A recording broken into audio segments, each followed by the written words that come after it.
Tiago, capítulo 4.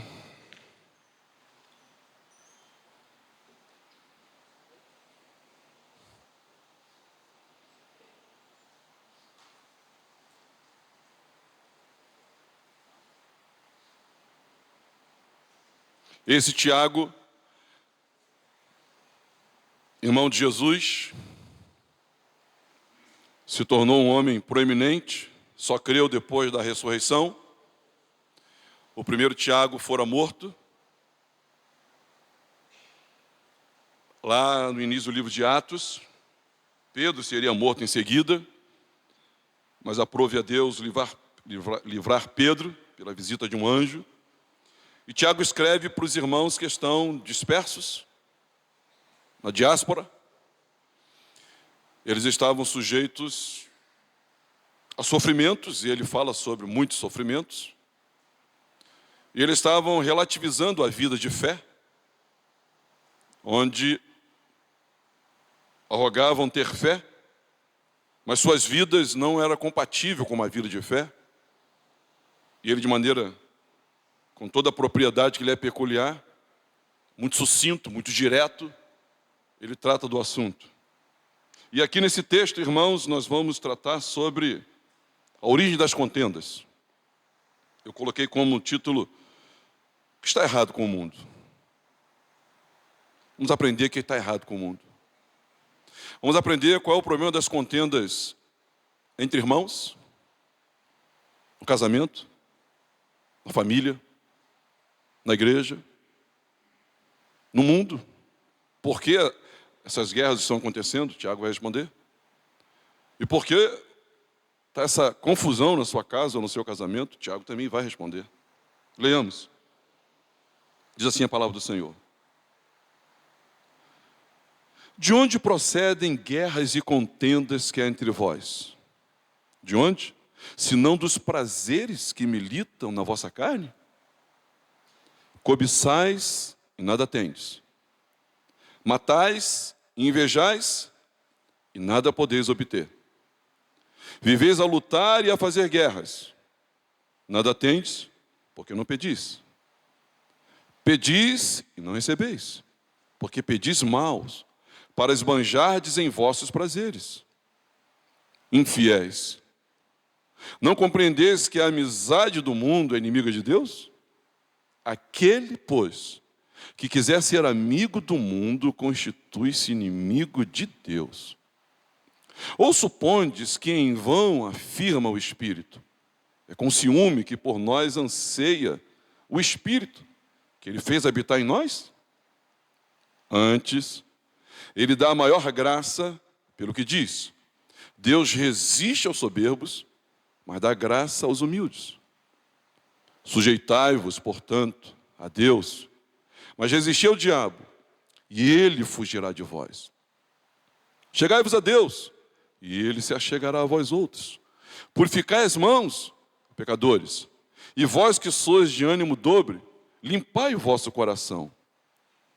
Afligi-vos, lamentai e chorai.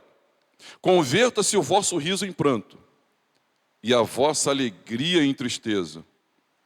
Humilhai-vos na presença do Senhor, e Ele vos... Eu queria ler o 11 e o 12 também. Irmãos, não faleis mal uns dos outros. Aquele que fala mal do irmão ou julga seu irmão, fala mal da lei e julga a lei. Ora, se julgas a lei, não és observador da lei, mas juiz. Um só é legislador e juiz, aquele que pode salvar e fazer perecer. Tu, porém, quem és que julgas o próximo? Amém, irmãos? Vamos pedir a Deus para nos falar. Você pode tirar um momento de oração? Aleluia. Louvado seja o teu nome, Senhor. Carecemos da iluminação do teu Santo Espírito. Pedimos, Senhor, graça e misericórdia sobre nossas vidas nesse momento. Tu, Senhor, que encobres dos sábios a sabedoria e revelas aos simples os teus mistérios, nós, Senhor, rogamos a Ti, fala conosco. Fala conosco. Senhor, eu peço em nome de Jesus que esse texto ganhe vida no coração de cada um dos meus irmãos, assim como ganhou no meu, porque o Senhor iluminou para mim, ilumina também para os meus irmãos, ao dividir esse recado, Senhor, ao entregar essa profecia, ó Deus, que todos nós sejamos edificados, consolados, exortados, e que nós possamos te enxergar, Senhor, nas nossas vidas. É a nossa oração, em o nome de Jesus. Amém. Podem sentar, irmãos.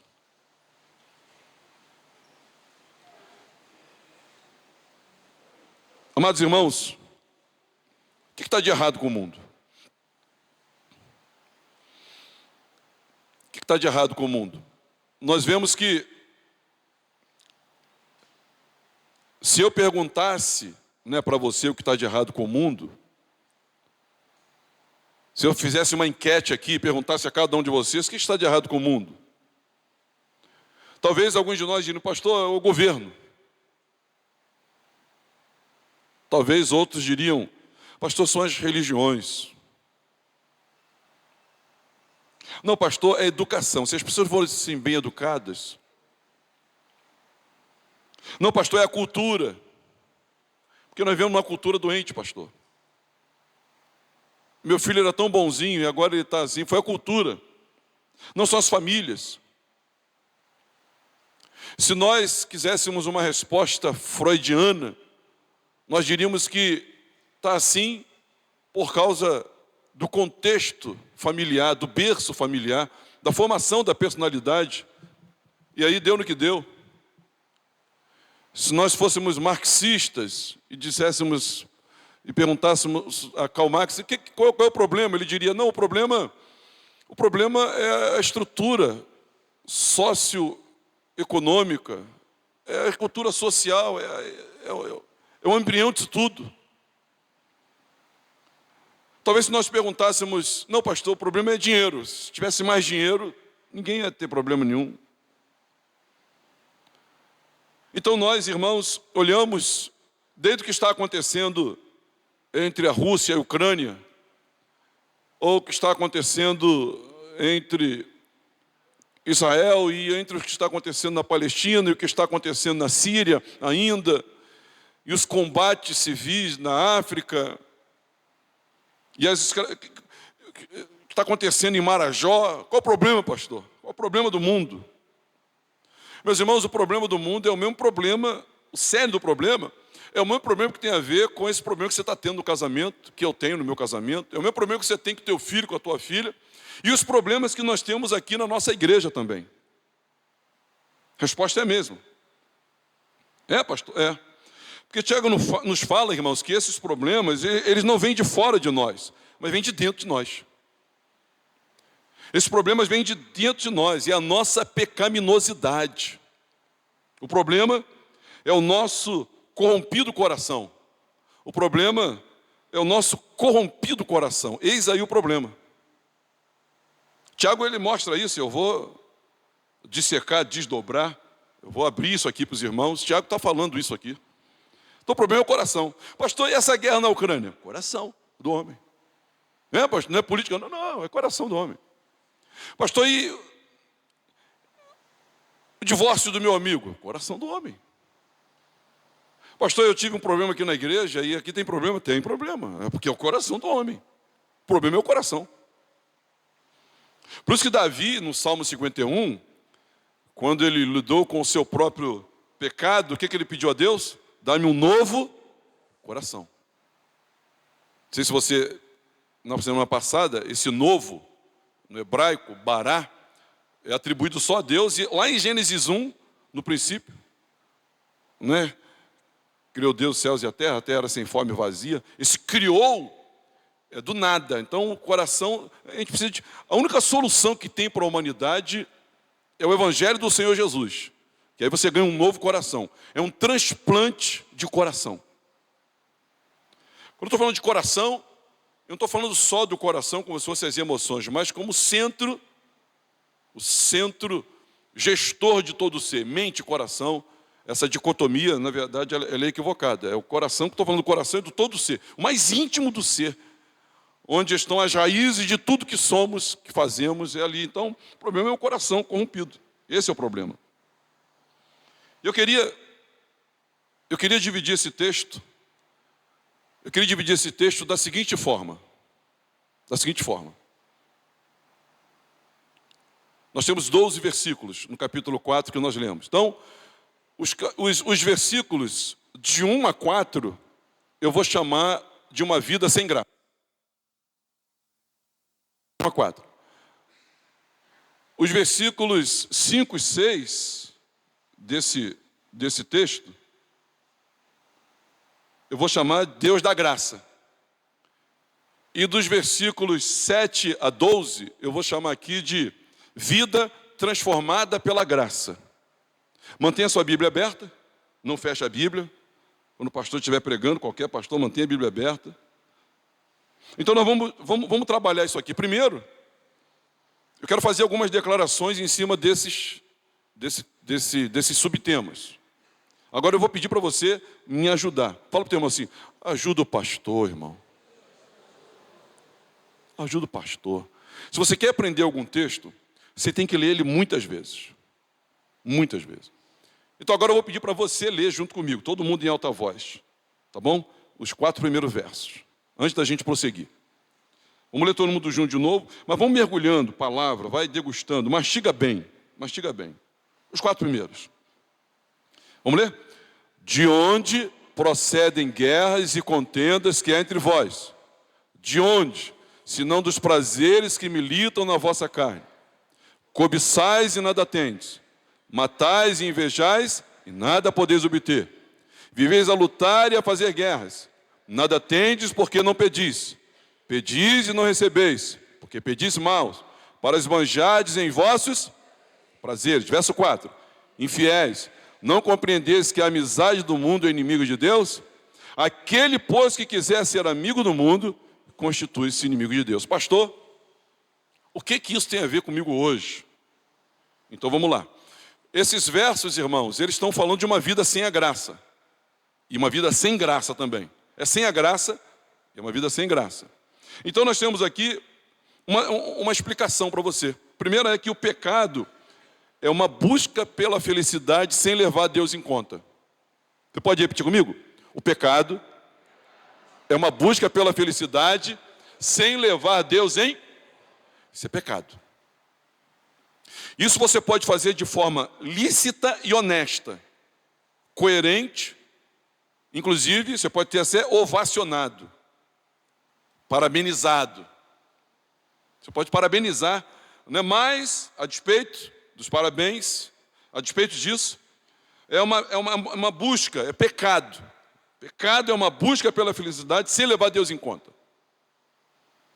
Eu, contabilizando, né, quase 30 anos aí de ministério, mais liderança, não sei quantos anos chega, 40. Eu já dá para fazer uma leitura, não revelação, não discernimento, mas quando eu lido com um, lido com outro, eu já consigo fazer uma leitura bíblica, e você também, de pessoas honestíssimas, boníssimas, queridíssimas, amabilíssimas, gente boa, da melhor qualidade, mas que estão vivendo em pecado. Porque pecado é uma busca pela felicidade sem levar Deus em conta. Se Deus não está na equação, na verdade, se Ele não é o grande propósito, nosso grande amor, e o primeiro amor, e se nós não entendemos que só Ele satisfaz a nossa vida, e só Ele nos felicita à altura de satisfazer-nos, completar-nos irrestritamente, sem faltar absolutamente nada, então nós já temos uma visão completamente equivocada da vida. Não basta ser cristão e estar na igreja, tem que ser discípulo. E o discípulo, ele entende o valor de Jesus. Pastor, eu sou crente há muito tempo. Você é um discípulo? Você pensa como mestre, você ama o mestre, você já tem a mente de Cristo. O discípulo tem que ter a mente de Cristo. Então o pecado é uma busca pela felicidade. As nossas paixões, o que elas querem? Elas procuram domínio, aquisição, controlar, conquistar coisas. Ora, não é isso que está dizendo o texto? Olha de novo o texto comigo. De onde procede a guerra de contenda que há entre vós, diante dos prazeres que militam. Então, prazeres que militam. É até uma linguagem militar aqui. Os prazeres, né, que guerreiam na nossa carne para a nossa satisfação. Eu olho para alguma coisa, eu olho para um pudim, eu olho para uma mulher, eu olho para um bom salário, eu olho para uma vitória acadêmica, eu olho para uma nova empresa que eu quero abrir, e eu olho aquilo ali, e os prazeres militam na nossa carne, guerreiam dizendo, vamos conquistar, porque se você conquistar, você fica bem. Não é isso que o texto está dizendo? Versículo 2. Cobiçais e nada tendes. A gente olha até o que é dos outros e diz, olha, eu vou ter um negócio desse aí. Não quero ter um negócio desse não, eu quero ter até o dele. Eu quero ter o que ele tem. Eu quero ter aquilo lá. E aí você cobiça, porque você quer ter. A ânsia do ser humano, no pecado, sem Deus, ele acha que ele pode encontrar felicidade nas suas satisfações, milita na vossa carne, nas suas aquisições, cobiçais e nada tendes, matais e invejais e nada podeis obter. A gente inveja, a gente mata, a gente suprime, a gente pretere pessoas, empurra dali, chega para cá. Politicamente a gente vai articulando para ter o nosso espaço na igreja, para ter o nosso espaço na empresa, para ter o nosso espaço melhor no coração do nosso pai, da nossa mãe, de dar uma rasteira no irmão e vai seguindo ali. Cobiçais, matais, invejais e nada podeis. Viveis a lutar e a fazer guerras. E a ênfase é nada ter. A ênfase aqui é o ter. Porque não pedis, nada tendes, porque não pedis. Pedis e não recebeis. Então você não recebe. Porque você pede mal. Você pede para esbanjar. O problema do pedir, eu tenho duas pessoas. As duas podem estar pedindo a mesma coisa. E um pediu a mesma coisa. E essa aqui está vivendo uma vida coerente com o Evangelho. Mas essa aqui está pedindo, mas é para o prazer dela. Ela é o centro de tudo. Ele não pede para a glória de Deus, pede para a satisfação própria, última. Essa aqui está pedindo a mesmíssima coisa, mas eu quero para a glória de Deus, eu quero abençoar pessoas. É diferente. Então, meu irmão, o pecado é uma busca pela felicidade sem levar Deus em conta. Se você especulou, planejou, conjecturou, idealizou, arquitetou alguma coisa para 2023, 2024, e você não levou Deus em conta, você está contextualizado em Tiago capítulo 4, versículo 1 até o versículo 4. Você está vivendo uma vida do pecado. Pastor, mas eu não estou mentindo, eu não estou roubando, eu não estou sendo infiel, não estou sendo incoerente, eu estou falando... E daí não importa. Isso me remete ao Evangelho de João, capítulo 3, no encontro com Nicodemos. O que Jesus tinha para falar acerca, por exemplo, do mau testemunho de Nicodemos? Não. Pelos deslizes morais de Nicodemos? Claro que não. Mas ele estava em pecado. Ele precisava nascer de novo, senão ele não veria o reino de Deus. Porque a vida dele não estava centrada em Cristo. E é pecado não estar centrado em Cristo. Quem entendeu, diga amém. Ok. Tem mais. Paulo, quando vai escrever a Romanos, ele diz assim, olha, não reine, portanto, pecado em vosso corpo mortal, de maneira que obedeçais às suas paixões. Então, fazendo aqui um link, fazendo um link para ter uma equiparação analógica aqui, de Tiago, capítulo 1, do versículo 1 ao 4, e de Romanos, capítulo 6, versículo 12. Você é dominado pelas paixões e você quer. E você é uma pessoa boa, você é uma pessoa honesta, você é uma pessoa direita, mas você não leva Deus em conta. Pecado é sentar-nos no trono da nossa vida e determinar ações que obedeçam aos desejos de prazer, conforto e controle. Você pode se casar com um crente. Eu posso até fazer o teu casamento, mas só Deus sabe se você está em pecado ou não. Porque, irmãos, quer comais, quer bebais, quer façais qualquer outra coisa, faça tudo para a glória de Deus. E tudo em nome de Jesus. Em nome de Jesus. Porque a vida que vivemos, não vivemos para nós. A vida que vivemos, nós vivemos para o Senhor Jesus. Isso tem que ficar claro. Senão você não se converteu, você mudou de Deus. Eu estou há 24 anos dizendo que conversão não é deixar os ídolos, ou a macumba, ou seja o que for, e você se voltar, não, agora é só Jesus. Não, conversão não é isso. Você apenas trocou de Deus. Agora, da mesma forma que você usava as entidades, ou os santos, canonizados pelo catolicismo, agora você usa Jesus, para você. Não, agora você parou de viver para você, agora você é dulos, você é escravo, agora você vive para a glória de Deus. Amém, meus irmãos? Para a glória de Deus. Ok. Segundo lugar, também nesse verso 1 a 4, Por sermos seres relacionais, o pecado cria danos colaterais. Vou repetir. Por sermos seres relacionais, o pecado gera danos, irmãos, colaterais. Olha como é que Tiago começou dizendo. Olha o que ele diz. De onde procedem as guerras e contendas que há entre vós? De onde? Senão dos prazeres que militam na vossa carne. Então, esses desejos, irmãos, interiores, eles trazem resultados catastróficos, trágicos, na vida daqueles que nos cercam. E o problema não está nos atos das nossas mãos propriamente, mas no estado dos nossos corações. Olhe para mim. Olhe para mim. Eu, Edilson, guiado pelo meu coração, uma vida sem a graça, uma vida sem graça, eu sou dominado pelo meu coração, não tem como você negar isso, não tem como, você já nasceu assim, só Jesus liberta você. Você é dominado pelo seu coração, e o seu coração rege, controla, administra, e o seu coração preside todos os seus impulsos para você ser feliz, satisfação, felicidade, bem-estar, paz, alegria, eu quero. Só que você faz isso sem considerar Deus. E quando você faz isso, isso gera danos colaterais. Isso gera danos colaterais.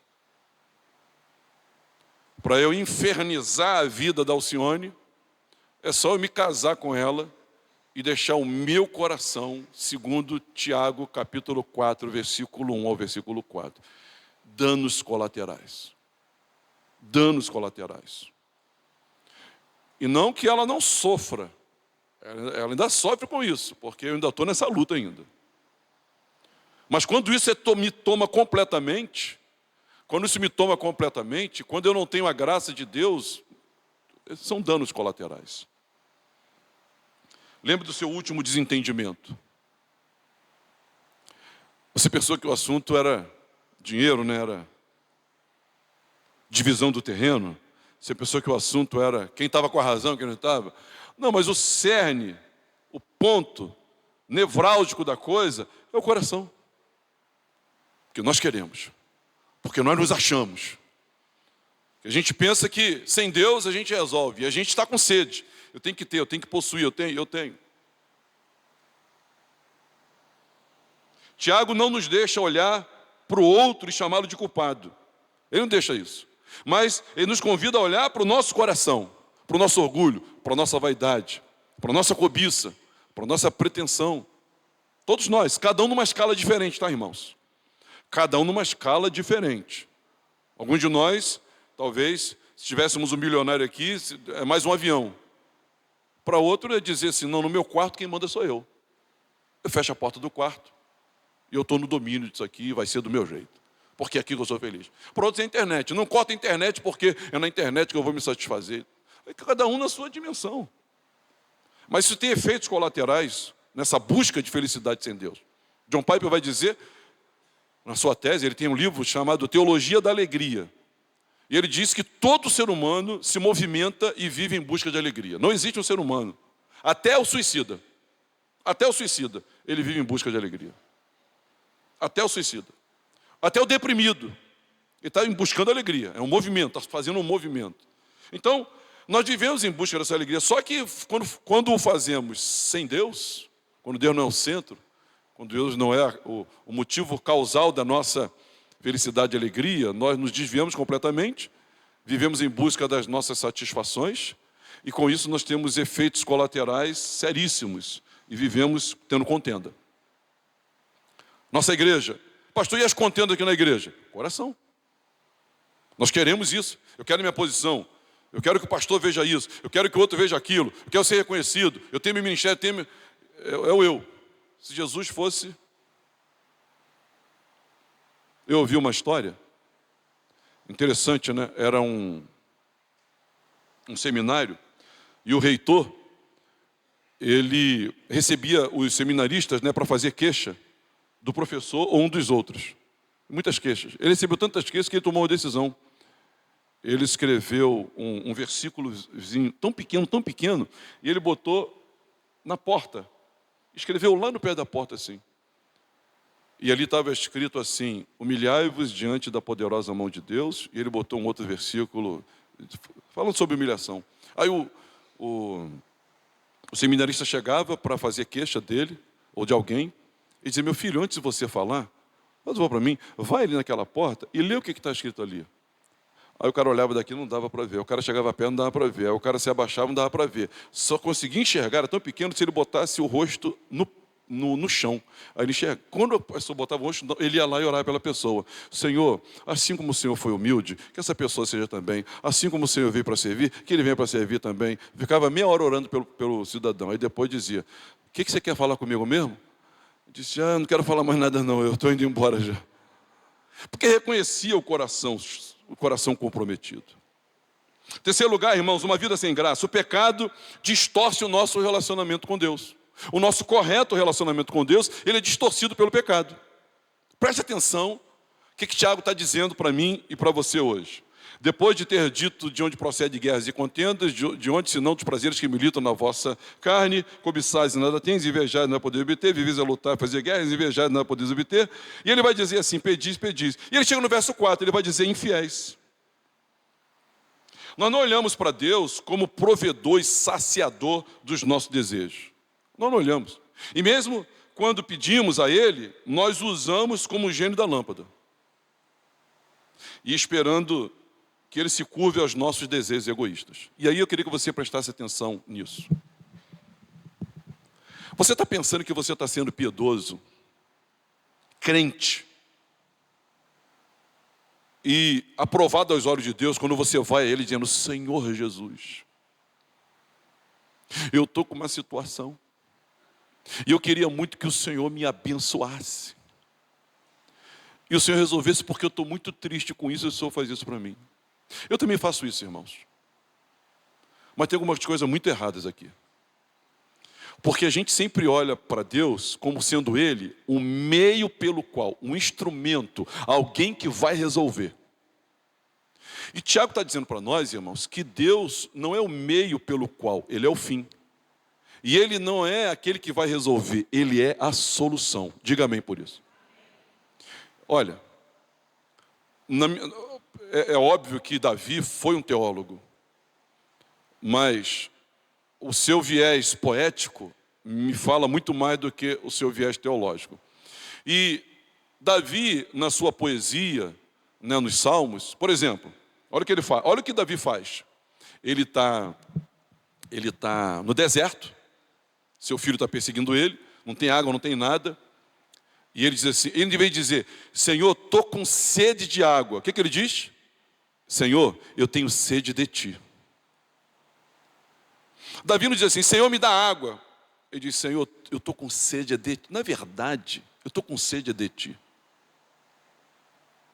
Senhor, eu estou precisando disso. Na verdade, eu estou precisando de mais de ti. O Senhor é o meu pastor, de nada terei falta. Então, o pecado distorce o nosso relacionamento com Deus e a gente passa a viver como mundanos. E o texto, irmãos, o texto aqui, ele vai dizer para nós, versículo 4, infiéis. Essa palavra infiéis, em algumas traduções, ela fala adúlteros. E essa palavra aqui, na sua proposta, no grego, ela está chamando de adúlteros. Com isso, nós nos aliamos ao mundo, aos seus desejos, suas paixões, nos tornamos inimigos de Deus, nós somos chamados de adúlteros. Por que adúlteros, pastor? Meus irmãos, a igreja de Jesus dessa geração, se segura aí. Fala para o teu irmão, se segura aí, irmão. Ela está cheia de adúlteros. Não, pastor, que traiu a esposa, tipo o senhor traiu a Alcione, não. Tiago está dizendo, né, que eu estou traindo Deus. Por que isso? Como é que é isso, pastor? Por exemplo, eu me casei com a Alcione. Me casei com a Alcione há 32 anos atrás. 32 anos atrás. Casei. E eu empenhei minha palavra de que as minhas confidências, a minha satisfação sexual, a minha amizade, a minha necessidade de diálogo, satisfazer isso seria exclusivamente com ela, com mais ninguém. E quando nós, na nossa vida com Deus, queremos nos satisfazer fora de Deus, nós somos adúlteros. Então as igrejas estão cheias de adúlteros, porque nós buscamos satisfação fora de Deus. E ainda usamos Deus para satisfazer-nos fora dele. Está entendendo? Quem está entendendo, diga amém. Deus, eu quero ser feliz. Meu filho. Então o senhor arruma uma namorada para mim e eu quero casar com ela, que eu quero ser feliz. Peraí. Mas quem disse para você que namorada faz alguém feliz e que marido e esposa faz alguém feliz? Quem disse para... Onde está escrito isso? Quem faz a nossa felicidade é Deus. Então você tem que ter uma relação com Deus e a sua satisfação é nele. Nada contra você se casar, muito pelo contrário, que se case, que multiplique. Mas não é o casamento. Deus, senão você vai viver uma vida de adúltero, infiéis. E aí nós nos tornamos amigos do mundo. Por que amigos do mundo, pastor? Porque nós agimos como o mundo age e nós pensamos como o mundo pensa. Deus é legal, que bom, que bom. Já foi no médico e falou assim, você tem alguma religião? Eu sou da igreja. Ótimo, fique lá. Fique firme. Então, nós, irmãos, usamos Deus para satisfazer a nossa vida. Vou voltar para Tiago um pouquinho mais em cima, só para condensar, asseverar o que eu estou dizendo. Inclusive, isso é gente de oração. Repete comigo, é gente de oração. É gente de oração. Porque ele diz assim, ó, cobiçais nada tendes, matais e invejais e nada podeis obter, viveis a lutar e fazer guerra, nada tendes, pedis e não recebeis, porque pedis mal. É gente que pede a Deus. Mas eu estou pedindo a Deus. Sei, irmão. Se você olhar para a biografia de Davi é o personagem clássico que nos fala muito sobre isso. A minha alma tem sede de ti. Como a corça anseia pelas águas, por ti, ó Deus, suspira a minha alma. Como o guarda anseia pelo romper da aurora, assim a minha alma, Senhor. A minha alma é como criança desmamada no seio da mãe. Então ele faz uma analogia dizendo o seguinte, é Deus e é Deus. É Jesus, irmão. É Jesus. Amém, irmãos? Então, em síntese, o que é uma vida sem graça? Verso 1 a 4 do capítulo 4 de Tiago, onde, em primeiro lugar, o pecado é uma busca pela felicidade sem levar Deus em conta. Em segundo lugar, por sermos seres relacionais, o pecado, ele gera efeitos colaterais. As nossas relações são afetadas, as guerras, as contendas, as confusões, as discórdias, os litígios, os confrontos, inimizades, porfias, ciúme, tudo aí. E, por último, o pecado distorce o nosso relacionamento com Deus. Então, Tiago, capítulo 4, verso 1 a 4. Esse é o problema. Esse é o problema, pastor? Esse é o problema. Eu buscar uma felicidade, por mim mesmo, sem levar Deus em conta, eu satisfazer os meus desejos, isso distorce meu relacionamento com Deus, porque eu passo a viver como o mundo vive, e eu passo também a afetar os meus relacionamentos completamente. Nosso coração é o problema. Qual o problema do mundo, pastor? O nosso coração. Agora, irmãos, a maneira que Deus responde é absurdamente, eu ia falar inacreditável, mas é absurdamente maravilhosa, é absurda, é incrível, porque Deus dá graça. Repete comigo, Deus dá graça. Agora vamos ler o versículo 5 e 6. Vamos ler. Ou supondes, lê comigo, está aqui na tela. Ou supondes que em vão afirma a Escritura, é com ciúme que por nós anseia o Espírito, que Ele fez habitar em nós? Antes, Ele dá a maior graça, pelo que diz, Deus resiste aos soberbos, mas dá graça aos humildes. Algumas coisas para considerar aqui, irmãos. Essa palavra ciúme, ela no nosso português, ela tem uma melhor aplicação. O ciúme ganha um sentido pejorativo, mas zelo. É com zelo que por nós anseia o Espírito. Eu recebi um treinamento, e o treinamento que eu recebi foi que em todas as minhas leituras bíblicas eu estou caçando o Evangelho. Nesse treinamento que eu recebi, eu não leio a Bíblia senão procurando o Evangelho. Onde está Jesus aqui? Onde está Jesus no texto? Onde está o Evangelho no texto?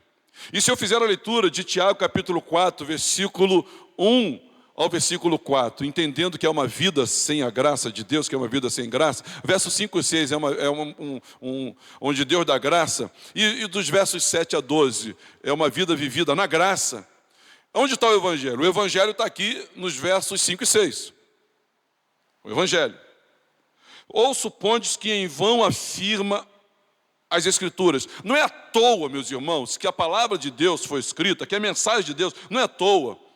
Não é de pouco caso, não foi um desperdício. Você está supondo que tudo isso foi escrito para quê? Porque só existia uma solução. Preste atenção no que eu vou dizer. Meus irmãos, o meu raio-x, o exame do nosso coração, ou o exame do coração de todos os habitantes do planeta, desde Adão até a criança que está nascendo agora, se fizer um raio-x, é um coração pecaminoso. É um coração que vai tender para Tiago capítulo 4, do verso 1 ao versículo 4. É assim que vai ser esse coração. A criança vai nascer, né? Nós apresentamos aqui, né, a filha do Marco e da Nicole, mas se ela não tiver encontro com Deus, se a Eloazinha não tiver encontro com Deus, esse aqui é o retrato do coração da Eloá. Mas quando ela tiver encontro com Deus, Deus vai dar um novo coração, uma nova humanidade, uma nova vida, o Espírito dele vai reger. E aí, a partir de então, essa pessoa começa a ter essa graça, recebeu essa graça. E essa manifestação do zelo de Deus em habitar em nós, o que a Bíblia afirma, não foi à toa. Ele escreveu o Evangelho, escreveu a palavra, não à toa. E é com zelo que ele, por nós, anseia. O Espírito anseia. Diga, o Espírito anseia. Quando você lê a Bíblia na perspectiva do Evangelho, é constrangedor você ver o amor de Deus. É muito constrangedor. É muito constrangedor você ler a Bíblia na perspectiva do Evangelho. Você vê no Gênesis, Deus, por causa do pecado, expulsa o homem. E o homem agora está fora, está expulso. Mas quando você abre, irmãos, Deus então levanta Noé e depois os patriarcas, e depois ele levanta José, né, e depois vem as tribos de Israel. E aí quando você vê o livro de Êxodo, por exemplo, o livro de Êxodo, irmão, se você entender o livro do Êxodo, é Deus querendo voltar a ter comunhão com o seu povo. O que ele faz? Estabelece a partir de Moisés, né, a substituição, a teologia da substituição, o cordeiro que foi morto, o sangue que foi aspergido, lá em Êxodo 12, 13. Aí você vai ver depois então, a maioria dos capítulos do Êxodo é Deus dando instrução a Moisés para a construção do tabernáculo de Moisés, a fim de que Deus volte a ficar no meio do povo, porque Deus quer ficar no nosso meio. Deus cismou que quer ficar no nosso meio. Deus cismou que quer habitar em nós. E ele vem construindo isso, irmãos, ao longo de toda a meta-narrativa bíblica. E Deus, então, é com zelo que por nós anseia o Espírito que ele faz habitar em nós. Porque o certo seria agora aqui, do verso 1 a 4, destrói toda a humanidade, acaba com todo mundo. Porque não tem solução. Fala para o teu vizinho, teu coração não tem solução. Fora de Jesus. Não tem solução. Pastor, estou com um problema lá no meu relacionamento. Não tem solução, meu irmão, não tem. Você pode passar uma tinta e tudo mais, dar uma distanciada, não tem. Ah, eu quero trocar de igreja, não tem solução. Eu quero trocar de cônjuge, de marido, não tem solução. Quero trocar de emprego, não tem solução, não tem solução. Fora de Jesus, nosso coração não tem solução. Então ele tinha que acabar com tudo. Mas ele tem um plano. O plano dele qual é? De habitar em nós. O que ele faz então? Ele dá graça. O texto vai dizer aí, olha, Deus então, ele dá graça. Versículo 6, antes ele dá maior graça. Pelo que diz, Deus resiste aos soberbos, mas dá graça aos humildes. Então, Deus ele decide dar graça. Uma palavra para os irmãos que ouviram a chuva. O mundo não vai acabar com água. Fala para o teu irmão, o mundo não vai acabar com água. Graças a Deus. Então, irmãos, presta atenção aqui. Agora, algumas palavras da Bíblia, aprenda isso. Algumas palavras da Bíblia, você precisa fazer assim, ó. Você tem que abrir o céu e tentar alcançar alguma coisa do que essas palavras dizem, porque elas dizem muita coisa. Por exemplo, Shalom. Você tem que abrir o céu e dizer, por que tudo... Shalom tem que dizer muita coisa. E graça? Graça quer dizer muita coisa. Sobretudo, na aplicação do contexto aqui, graça está falando sobre essa dádiva de Jesus, de vir ser o autor da nossa regeneração, transformação, essa entrega de Deus no Evangelho, esse perdão de pecados, essa paciência, essa condescendência de Deus para conosco. Ele dá uma maior graça. Ele deveria e até poderia nos destruir completamente e fazer-nos pagar por todos os nossos pecados. Ele poderia, mas ele não fez isso. Eu estou no slide de trás, tá? Ele não fez isso. Ele envia o seu Filho para que essa paga pelos nossos pecados, né? Para que sejamos justificados e nos conecte ao seu Espírito Santo. Deus dá graça. Diga, Deus dá graça. Qual é a solução de Deus para a humanidade? Qual é a solução de Deus para a crise existencial, ontológica, dos versos 1 ao versículo 4? Qual é a solução de Deus? Ele se dá. E Ele vir nos transformar, nos santificar, nos regenerar. É o Evangelho. Então vamos lá. Eu e você, que temos um coração ruim, enganoso, corrupto. Ninguém deve confiar no próprio coração. E aí, irmãos, Deus vem com uma solução. Qual é a solução? Ele vem. E Ele dá a maior graça. Ele te abençoa. Você não foi transformado de estar aqui porque você conseguiu fazer uma autorreforma. Você não foi transformado de estar aqui porque você conseguiu ajustar a sua vida. Você está aqui porque Deus deu maior graça. Ele deu graça. A graça de Deus veio sobre a sua vida e Ele faz isso prodigamente, enviando seu Filho generosamente, sacrificialmente. Eu estava estudando esqueci o nome da matéria. Tem uma matéria na teologia que ela fala sobre quem sofreu mais, o pai ou o filho. Quem aqui é pai? Levante a sua mão. Quando nosso filho está enfermo, quem sofre mais, nosso filho ou a gente? O que você acha? Bom, não estou dizendo que é certo e errado, mas a gente desconfia que o sofrimento está maior em nós. Porque a gente olha para o nosso filho, ele está sofrendo, o sofrimento dele, dá para perceber que dói demais na gente. A nossa vontade é de que ele deixe de ficar doente, a doença passe para nós e ele fique bom, e aí vai ficar legal. E existe na teologia um estudo, e assim, quem sofreu mais na cruz, o filho ou o pai? E há quem afirme que o pai sofreu muito mais na cruz do que o filho. Parece que dobra o sofrimento. Então, qual é a maneira que Deus idealizou? O Evangelho. Ele dá a maior graça. O que é a maior graça? O Evangelho. O que é a maior graça? É Jesus. O que é a maior graça? É o Espírito dele habitar em nós. O que é a maior graça? Ele nos abençoar ao ponto de nos transformar. Então, irmãos, quando recebemos o dom de Deus com humildade, que é o Espírito Santo, isso nos leva a um quebrantamento, e aí a gente é capacitado a não sermos vencidos pelo nosso pecado. Não nós. Nós não. Mas o Senhor em nós. E Ele nos dá a sua graça completa, na vitória completa da cruz. Nós fomos alcançados pela graça de Deus. Diga para o seu vizinho, você foi alcançado pela graça de Deus. Do versos 1 ao 4, uma vida sem a graça e sem graça. Versos 5 e 6, Deus dá graça. Versos 7 a 12, uma vida transformada pela graça. E aí, para basear esse argumento, deixa eu usar aqui, antes da gente passar, deixa eu usar aqui esse argumento aqui do versículo de número 7. Vamos ler comigo? Sujeitai-vos, portanto, a Deus. Esse portanto, irmãos, observe portanto. Alguma coisa mudou. Portanto, porque, preste atenção no raciocínio.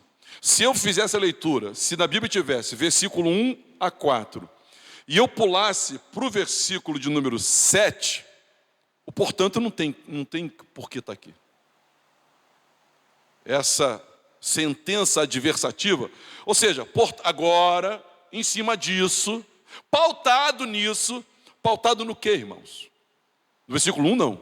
Versículo 2, também não tem nada ali. Versículo 3, tem nada. Está com a Bíblia aberta aí? Cadê a Bíblia aberta? Tá aberta? Levanta a tua Bíblia aí, irmão. Você é o povo da Bíblia, irmão.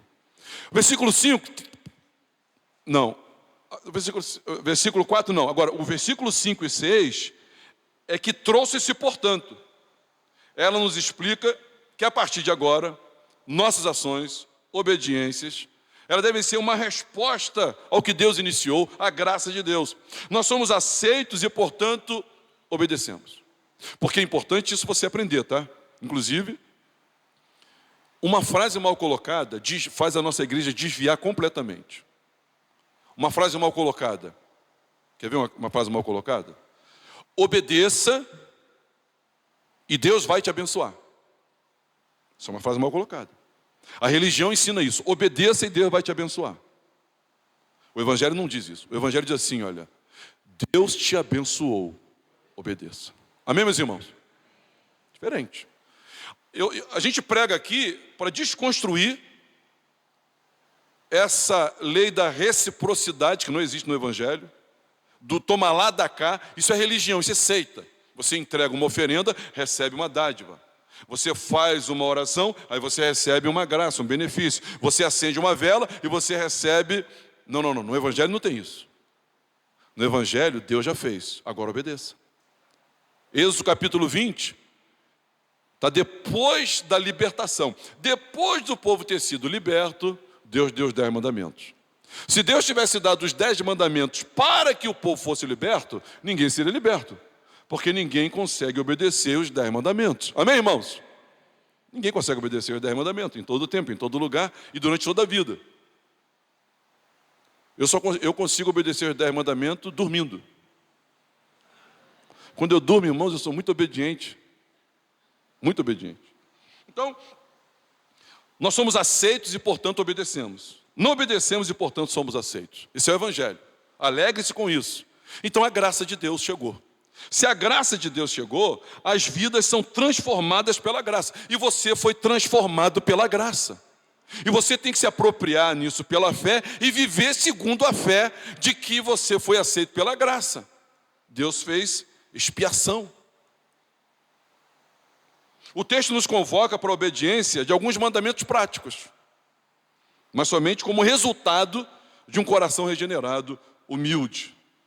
Porque se você esperava que nessa manhã, ou no culto logo mais, em algum culto eu dissesse assim, irmão, olhe para a Bíblia, obedeça que você vai se dar bem. Não, eu quero dizer para os irmãos que os irmãos em Jesus já se deram muito bem, agora obedeçam. Amém, irmãos? Agora obedeçam. Eu tenho filhas. Elas não têm que obedecer para serem minhas filhas. Elas precisam obedecer porque já são. Deus já fez uma obra na sua vida. E se você está chegando aqui hoje, Deus já começou a fazer uma obra na sua vida. Então, não somente como resultado de um coração humilde. Ah, já sei, pastor, eu vou ser humilde. Você não consegue ser humilde, irmão. Sem Jesus não tem ninguém humilde. O que torna a gente humilde é Jesus. Não foi isso que ele disse? Vinde a mim, todos vós que estáis cansados e sobrecarregados, e eu vos aliviarei. Aprendei de mim, que sou humilde e manso de coração, e encontrarei descanso para a vossa alma. Então, em Jesus, humildade só em Jesus. Então, se Ele está chamando a gente para ter uma vida de humildade, é porque Ele nos deu a sua natureza. Ele comunicou a natureza dEle. Ele comunicou, irmãos, a divindade dEle. O Espírito dEle hoje habita em você. E habita em mim também. Então, você pode, sim, não ser dominado pelo coração. Você pode, sim, não mais ser gestado, presidido pelos impulsos carnais, mas olhar para Jesus como sendo Ele o seu primeiro amor, e viver para a glória dEle, e ser humilde, porque o Espírito humilde de Jesus, que é o Espírito Santo, está habitando dentro de mim e está habitando dentro de você também. Quem está entendendo, diga amém. E aí ele já nos aceitou em Cristo pela graça, e Ele nos dá aqui algumas recomendações. Eu não vou falar sobre elas, mas quero mencioná-las. Submetam-se a Deus, resistam ao diabo, se aproxime do Senhor e humilhe-se diante dele. Então vamos lá. Quem aqui se entende nova criatura, diga glória a Deus. Então você precisa se submeter a Deus. Submeter a Deus, deixa eu dizer melhor, submeter o propósito da sua existência a Deus. Melhor. Não viva para você. Paulo disse assim: a vida que agora vivo, não vivo mais eu, mas Cristo vive em mim. E esse viver que agora vivo, na carne, eu vivo pela fé no Filho de Deus, que me amou e se entregou por mim. Agora o viver é Cristo, o morrer é lucro. Então você precisa se submeter de que a sua vida não é para você, a sua vida é para a glória de Deus. Nada contra. Pastor, e o meu casamento? Case. E pastor, eu comprar e vender? Não, compre e venda. Não, pastor, mas eu também ia me formar. Eu ia me mudar. Se mude, meu irmão. Ah, pastor, ia tirar umas férias. Tira as férias, irmão. Mas é tudo para a glória de Deus. Deus tem que ser o centro. Senhor, eu estou indo para o teu louvor. Eu estou indo contigo. Fala para o teu vizinho. Não existe férias de Deus.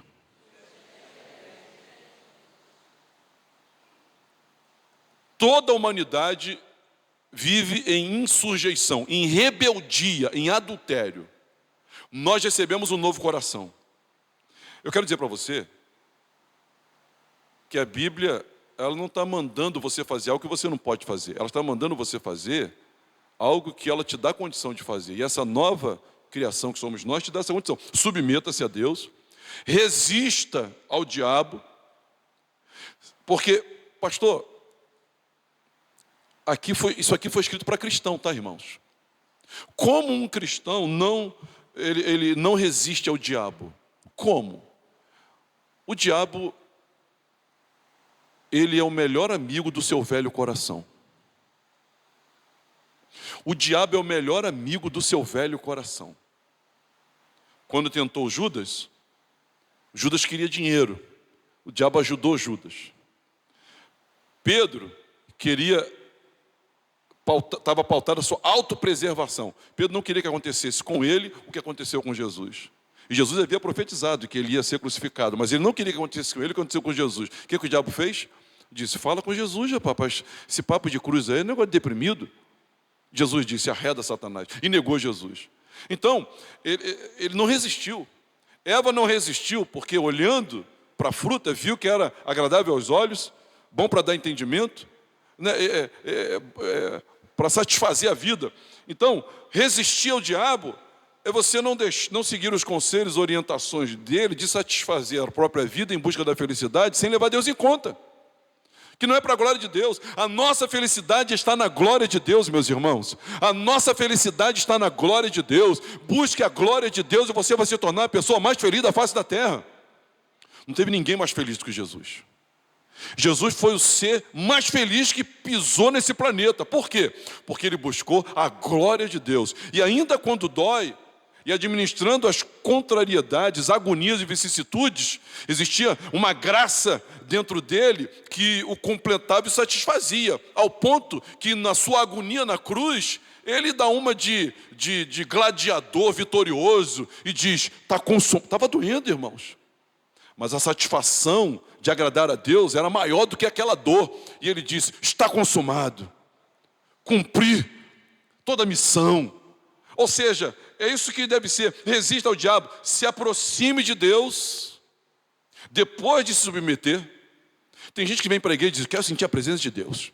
Esse culto não foi do poder, não. Esse culto foi fraco. Meu irmão, para sentir a presença de Deus tem um caminho. Fala para o teu vizinho, tem um caminho. Primeiro, se submeta a Ele. Segundo, resista ao diabo. Terceiro, se aproxime.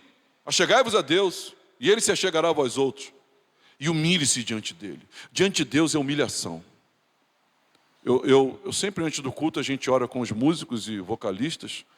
Eu tenho muito medo dessa repetição, habitualidade, familiaridade. Estou sempre aqui, estou sempre no microfone, estou sempre tocando. E aí perde o impacto do maravilhamento da presença gloriosa, santa de Deus. Diante de Deus, meus irmãos, é humilhado. Eu quero sentir a presença de Deus. Eu estou fraco na fé. Humilhe-se diante dEle. Ele é soberano. Ele reina poderosamente. Humilhe-se diante dEle. E aí, esse é o caminho. E aí, o que acontece? Tiago, irmãos, ele vai explicar agora como é que a graça vai afetar o que o pecado havia afetado. E agora são vidas transformadas pela graça. Como a graça afeta, como nos relacionamos com Deus e uns com os outros. Porque, deixa eu falar para os irmãos 3 problemas que eu estou explicando aqui. Primeiro problema, que Tiago está mencionando. O camarada busca ser feliz e não é feliz. Segundo problema, essa busca pela felicidade sem Deus afeta todos os relacionamentos e tem confusão na igreja, no casamento, na família e até na Ucrânia. Está em todo lugar. Terceiro problema, o relacionamento com Deus, ele é distorcido completamente. Então agora Tiago vai dizer o seguinte, do versículo 1 ao 4, uma vida sem graça. Versículos 5 e 6, recebe graça. Deus dá mais graça. E agora do 7 a 12 ele vai dizer como é que é uma vida transformada pela graça. Preste atenção comigo. Primeiro, como a graça muda a maneira como nos relacionamos com Deus. No lugar de correr em direção a outras fontes de felicidade, no lugar de tratá-lo como o gênio da lâmpada, no lugar de tratá-lo como um inimigo, Deus está estragando, não vou nem orar, não vou nem na igreja, porque eu quero fazer, o pessoal não vai aceitar mesmo, mas é bom e é gostoso. É melhor me afastar da comunhão do que de oração, porque eu estou me deleitando em outras coisas. Não.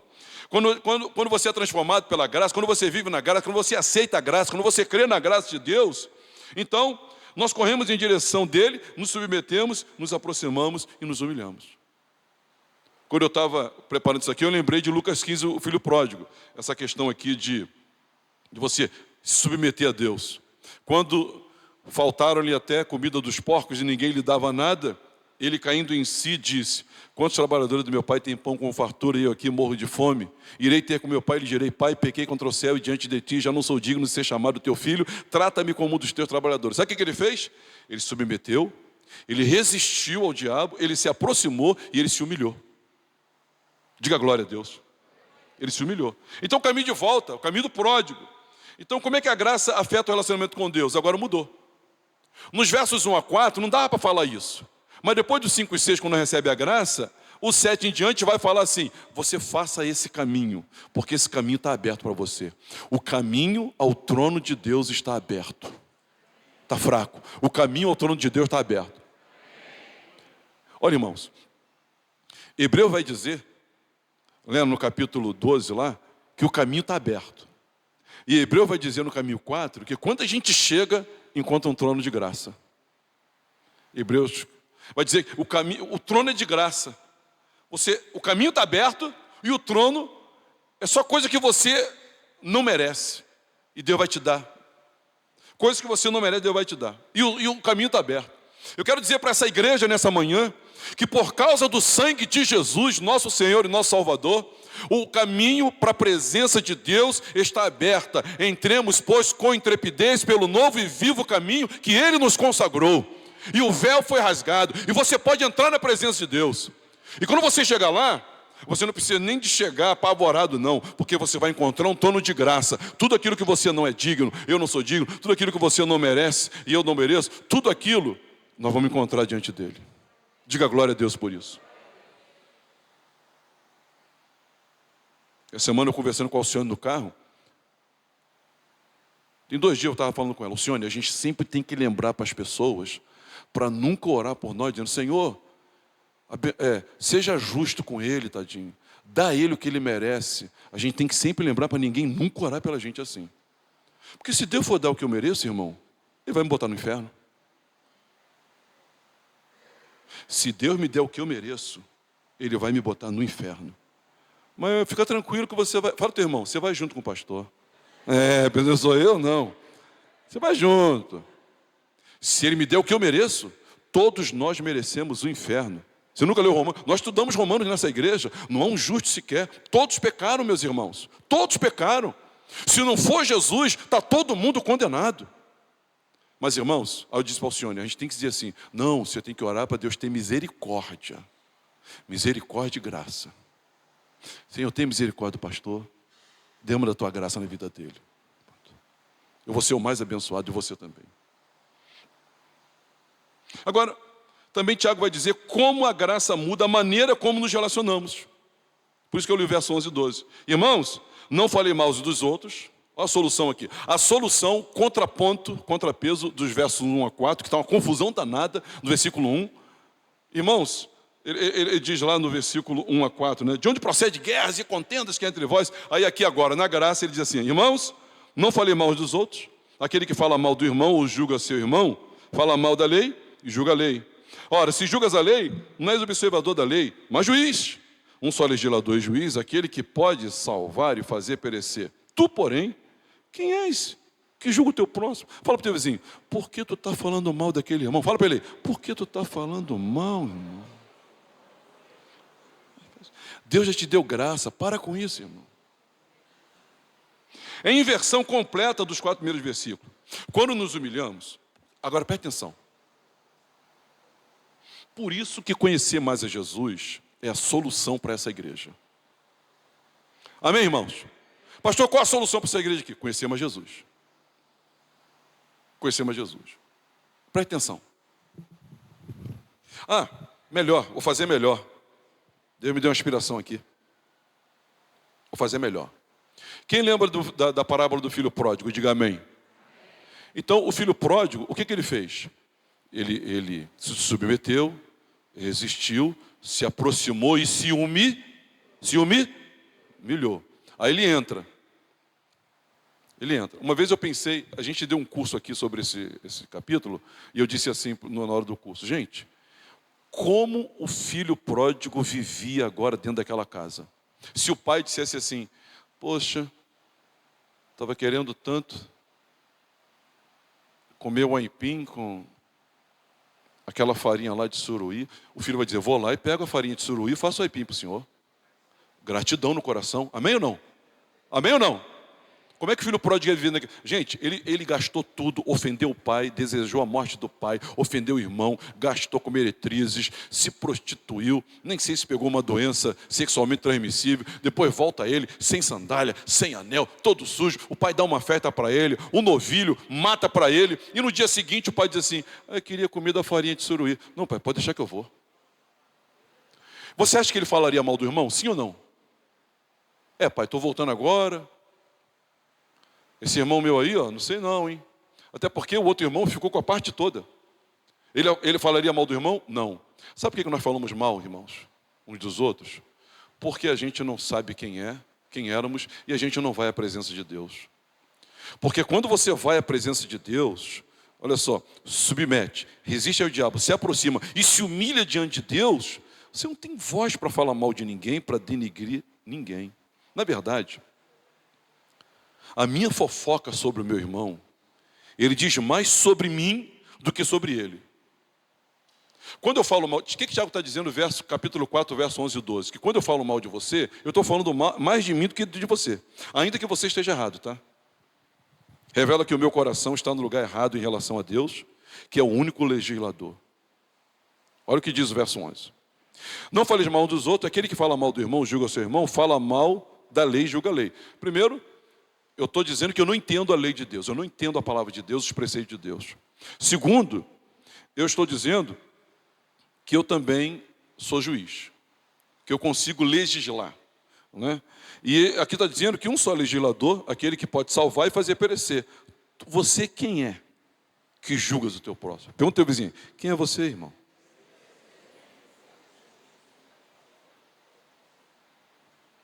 Na medida que nós julgamos, nós vamos ser julgados. Na medida que nós condenamos. Quem quer encontrar misericórdia no dia do juízo aqui, levante a mão aqui. Quer encontrar misericórdia? Então fala com você assim, haja com misericórdia. É você que determina a medida da misericórdia. Tiago vai dizer que a misericórdia triunfa sobre o juízo. Mas você que está estabelecendo já que tipo de misericórdia você vai ter. Quem quer ser perdoado aqui, diga amém. Também é você que está determinando se vai ser perdoado. Não está na mão de Deus perdoar você, está na tua mão. Na oração do Pai Nosso não vai dizer isso? Perdoa as nossas dívidas como? Como? Assim como nós temos perdoado aos nossos devedores. Vida transformada pela graça. Então, irmãos, primeiro ela muda o nosso relacionamento com a graça muda e acerta o relacionamento com as pessoas, e a graça muda o nosso relacionamento com Deus também. Ele diz, verso 10, humilhai-vos na presença do Senhor e Ele vos exaltará. Agora também, irmãos, nossos corações são completamente satisfeitos em Deus. E agora eu queria que você prestasse atenção no que eu vou dizer.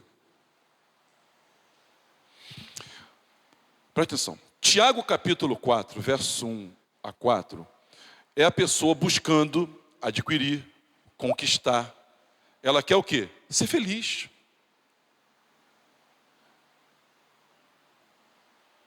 Acho que eu pequei agora que eu lembrei de um pagode, mas deixa pra lá. Não, acho que é funk. O que eu quero é ser feliz. Mas deixa pra lá isso aí. Oh, meu Deus, misericórdia. Olha o coração, tá vendo? Mas o que ele quer? Quer ser feliz. Amém, irmãos? Vocês buscam e nada têm, pedis, então não é. Ele quer ser feliz. Agora no verso 10, eu fui pesquisar essa palavra do verso 10. Verso 10 eu fui pesquisar. Humilhai-vos na presença do Senhor e Ele vos exaltará. Eu não sei pronunciar essa palavra aqui. Upson. Essa palavra está dizendo o seguinte: elevar às alturas, exaltar, elevar o extremo da opulência e prosperidade, elevar a dignidade, honra e felicidade. Então no verso 10, pela graça de Deus, tendo nós nos submetido, nos aproximado, nos humilhado, por meio da graça, não é mérito nosso, por meio da graça, nós recebemos toda a satisfação que procurávamos nos versos 1 e 3. Enquanto os nossos corações ficam se degladiando, e nós, irmãos, militando na nossa carne, a satisfação dos prazeres, que eu quero é ser feliz, e você vai buscando isso, só que você só vai encontrar isso aos pés da cruz, humilhado, porque o texto diz, humilhai-vos na presença de Deus e Ele vos exaltará. Porque, olha, você que sabe redação e sabe fazer análise de texto, olhe para o texto. Olha como é que essa estrutura ela vai encerrar no versículo 10. Humilhai-vos na presença de Deus e Ele vos exaltará. Ué, eu me humilho e Deus me exalta? Mas o que isso tem a ver com o contexto do texto? Ué, se você ler os versos 1, 2 e 3, cada um está querendo ascender, se projetar, ser feliz, conquistar, obter, chegar. Todo mundo está procurando isso. Só que está procurando isso sem Deus. E quando se procura isso sem Deus, tem efeitos colaterais. E os nossos relacionamentos vivem em guerra. Nós afetamos uns aos outros. Por exemplo, vamos que a busca não é necessariamente material não, tá, irmãos? Meu casamento, eu sou orgulhoso e vaidoso. Eu não gosto de perder a razão para o Alcione. Eu tenho o desejo de sempre ter razão. Eu sou único. Quem não tiver esse pecado, que atire a primeira pedra. Eu sempre quero ter razão. O meu coração pecaminoso, ele quer ter sempre razão. Então, porque para mim, eu me sinto feliz. Quem fica feliz aqui quando tem razão, levante a mão. Então o que eu quero? Eu quero ter razão. Então, eu quero ter razão para ser feliz. Só que tem efeito colateral, o meu casamento vai para o buraco. E o meu relacionamento com Deus já está comprometido. Eu já estraguei meu relacionamento com Deus, porque eu estou sendo um marido mundano. Porque o marido mundano, ele bate na mesa que ele sempre tem razão. Eu estou falando isso, eu estou até com medo do Senhor depois do culto falar umas verdades para mim. Que Deus, irmãos, ore por mim, por favor, que eu depois vou precisar de oração aqui. Então, eu vou ser um marido mundano, aí eu vou ser infiel, vou estar adulterando. Porque ter razão, eu sempre ter razão, é adultério. Eu estou buscando satisfação fora de Deus. O que eu tenho que fazer então? Eu tenho que me submeter a Deus, eu tenho que resistir ao diabo, eu tenho que me aproximar de Deus, e eu tenho que me humilhar diante de Deus. E quando eu faço isso, o que Deus faz? Ele me alegra, Ele me felicita, Ele me completa, Ele me enche de graça, de alegria, de paz, que eu ter razão não ia me dar coisa nenhuma. Ter razão, para que ter razão? Ou eu ter mais alguma coisa, ou comprar mais alguma coisa, porque quem disse que eu ia ser mais feliz por causa disso? Quem disse? É meu coração fajuto, mentiroso, estava dizendo isso. Mas Deus nos deu maior graça. Diga glória a Deus por isso. Pastor, o que está de errado com essa igreja, com o meu casamento, no mundo, o que está errado? É o coração. É o coração. Pastor, cateterismo resolve? Ponte safena. Desentupimento da... Um remédio lá dos... Só tem um jeito. Um novo coração. E a gente pede auxílio a Davi. E o que a gente faz, Davi? Pai, se não entenderam não, eu demorei para entender. Eu demorei para entender. Mas aí Davi vai dizer assim: cria em mim, ó Deus, um coração puro. Meu coração não vale nada. Outro. Um transplante de coração. Transformando o coração dos homens. A imagem do seu. Nosso coração já foi transformado, irmãos. Agora nós temos que abandonar as coisas do velho coração. E nós temos que viver segundo o coração de Deus. Quem entendeu o recado dessa manhã, diga amém. Vamos ficar de pé.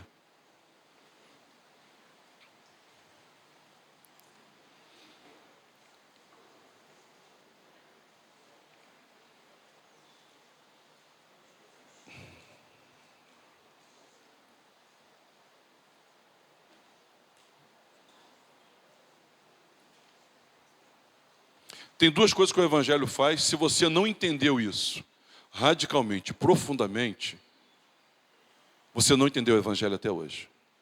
Não, pastor, mas eu tenho 20 anos de convertido, 30 anos. Não interessa. Se você não entendeu isso, você não entendeu o Evangelho. Primeira coisa, os dois lados de uma mesma moeda. Primeira coisa, você tem que entender, o Evangelho diz.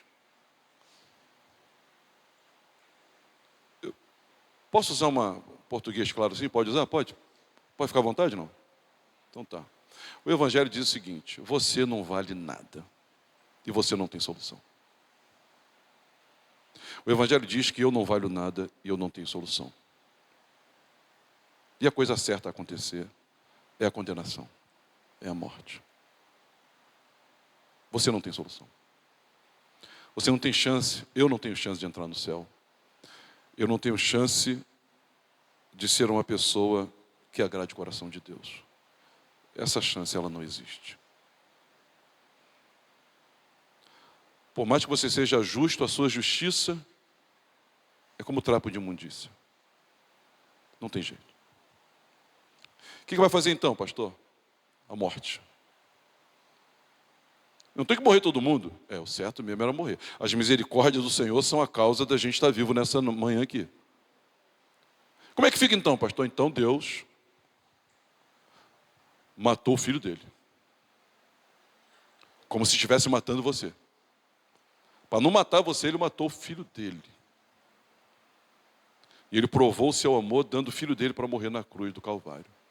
Então a primeira coisa que você tem que saber do Evangelho é que para você não tem chance. Seu coração não tem conserto. E todos nós somos pecadores.